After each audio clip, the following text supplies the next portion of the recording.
Hello everyone. तो अब हम क्वेश्चन नंबर 3 सॉल्व करेंगे एक्सरसाइज 20B का, और यह मेंस्ट्रुएशन से रिलेटेड चैप्टर है आर्य सवाल में। क्वेश्चन नंबर 3 के कंसेप्ट को पहले समझते हैं कि क्वेश्चन क्या है, कह रहा है। तो क्वेश्चन कह रहा है कि एक साड़ी है जिसकी लंबाई 5 मीटर दी गई है और एक उस साड़ी का चौड़ाई जो है 1.3 मीटर है। इस साड़ी में चारों तरफ से अंदर की ओर क्या है, एक बॉर्डर है, और उस बॉर्डर का चौड़ाई कितना है, सेंटीमीटर में है। तो यहाँ ध्यान यह देना है कि लेंथ और ब्रेथ मीटर में दिया है, बॉर्डर सेंटीमीटर में दिया है, तो यूनिट चेंज करना तो कंपल्सन है। यूनिट चेंज नहीं करेंगे तो आप फंसेंगे। और फिर हम देख रहे हैं ध्यान से, अगर इस तस्वीर को देखें तो इसमें दो रेक्टेंगल बन जा रहा है। एक बाहर वाला रेक्टेंगल, इसको आप आउटर रेक्टेंगल बोलिए, एक्सटीरियर रेक्टेंगल बोलिए, कुछ भी बोलिए, बड़ा रेक्टेंगल बोलिए। इसका नाम क्या है, ABCD। और एक छोटा रेक्टेंगल बन रहा है, इसका नाम EFGH हो गया। तो हम डायमेंशन लिख लेते हैं सबसे पहले, जैसे पिछले के सवालों में लिखते थे। तो dimension of rectangle ABCD, dimension of rectangle ABCD, dimension of rectangle ABCD।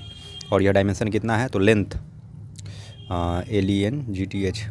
इसका जो डायमेंशन है यही तो साड़ी है, पूरा A से लेकर के B तक साड़ी का लंबाई हो गया, B से C चौड़ाई। तो लेंथ हम साड़ी भी हम इसको लिख सकते हैं, लेंथ ऑफ साड़ी। और इसको हम कैपिटल L मान लेते हैं बड़े वाले रेक्टेंगल का।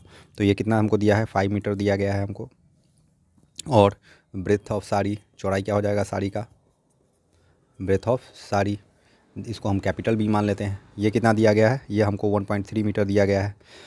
विड्थ दिया गया है बॉर्डर का, तो इसको आपको यूनिट चेंज करना होगा। Width of border, width of border, border की चौड़ाई कितनी है, तो विड्थ ऑफ बॉर्डर है 25 सेंटीमीटर। जब आप इसको मीटर में बदलेंगे तो क्या हो जाएगा, आपको पता है, बाई 100 हो जाता है, दैट इज़ 0.25 हो जाएगा मीटर में।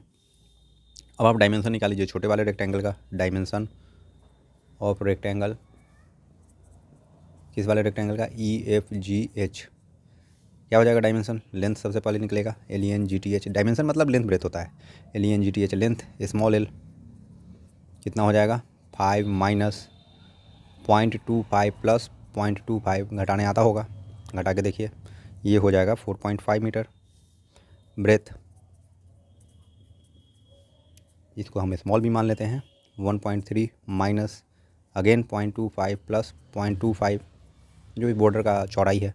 तो ये क्या हो जाएगा, घटने के बाद 0.8 हो जाएगा, 0.8 मीटर। अब आप एरिया ऑफ बॉर्डर तो आराम से निकाल सकते हैं यहाँ से, बड़े वाले रेक्टेंगल माइनस छोटा वाला रेक्टेंगल, एरिया ऑफ बॉर्डर बराबर एरिया ऑफ रेक्टेंगल। एरिया को शॉर्टकट में यार हम लिख दिए, area of rectangle ABCD minus area of rectangle EFGH।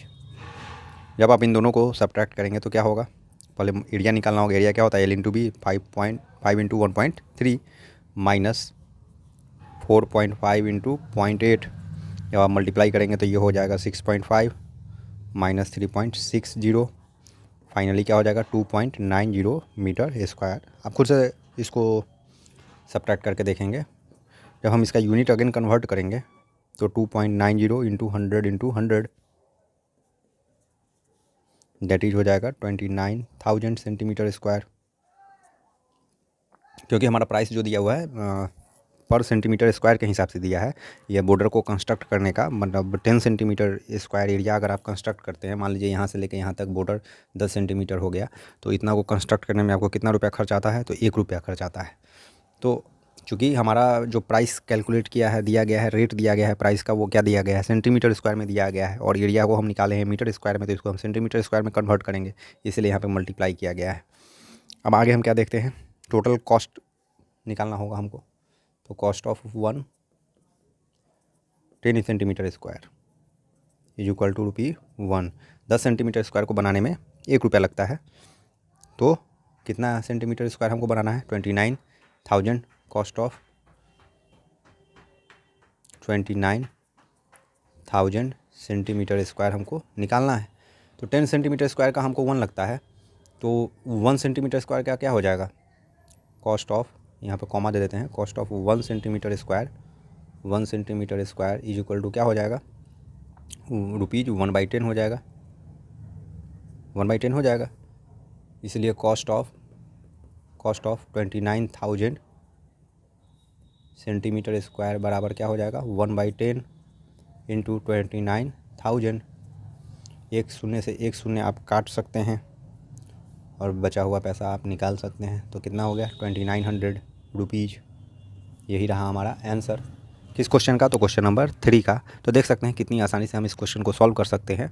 इससे पहले आपको बेसिक कंसेप्ट वाला जो एक वीडियो डाला गया है वो देख लेना चाहिए, ताकि आपको सारा अंडरस्टैंडिंग क्लियर हो जाए। तो ये था क्वेश्चन नंबर 3। आगे हम लोग क्वेश्चन नंबर 4, 5 सॉल्व करेंगे। लेकिन अगर आपको डाउट होता है तो आप कमेंट में क्वेश्चन नंबर डाल सकते हैं, उसके सॉल्यूशन को फिर से समझाने का कोशिश किया जाएगा। Thank you.